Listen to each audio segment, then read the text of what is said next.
नमस्कार. तर आपण दाल खिचडीची रेसिपी बघणार आहोत. अगदी सोपी पण अतिशय चविष्ट अशी दाल खिचडी कशी बनवायची ते आपण पाहूयात.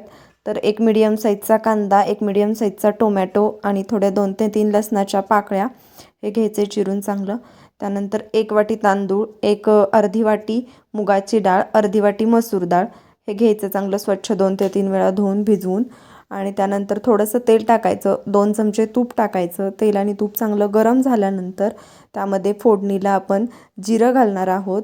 आणि म्हणजे गरम झाल्यानंतर त्यानंतर जिरं, मोहरी आणि ते जिरं मोहरी चांगलं तडतडू द्यायचं. खमंग अशी फोडणी करायची. त्यामध्ये थोडासा हिंग घालायचा.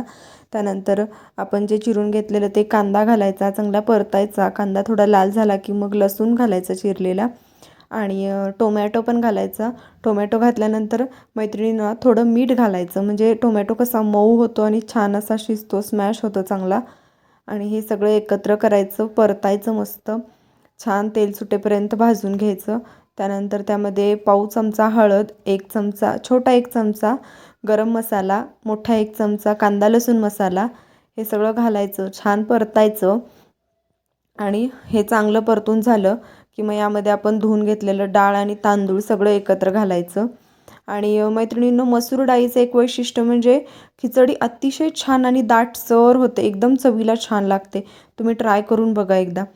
त्यानंतर यामध्ये म्हणजे आपण घेतलेलं 2 वाट्या तांदूळ, म्हणजे डाळ आणि तांदूळ मिळून, तर त्यामध्ये 2 ते 2.5 ग्लास पाणी घालायचं, म्हणजे खिचडी चांगली शिजून जरा पातळसर होते. आणि ते पाणी घातल्यानंतर त्यामध्ये 1 चमचा म्हणजे चवीप्रमाणे मीठ घालायचं, तुम्हाला जसं लागत असेल त्या पद्धतीनं. आणि थोडासा गूळ घालायचा. गूळ घातल्याने खिचडीला खूप छान चव येते.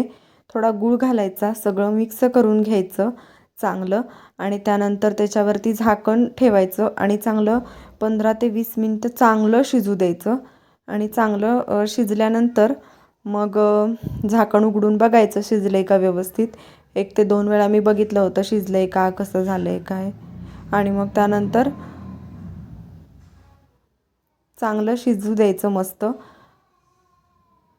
आणखी एकदा मी झाकण उघडून बघितलं आहे शिजलं आहे का ते. आणि छान असं शिजली खिचडी, खूप दाटसर आणि रंग पण खूप सुरेख आला आहे. आता यामध्ये स्वच्छ धुवून बारीक चिरलेली कोथिंबीर घालायची वरून. सगळं परत एकदा मिक्स करून घ्यायचं चांगलं. आणि आपण आता खिचडी सर्व करूया.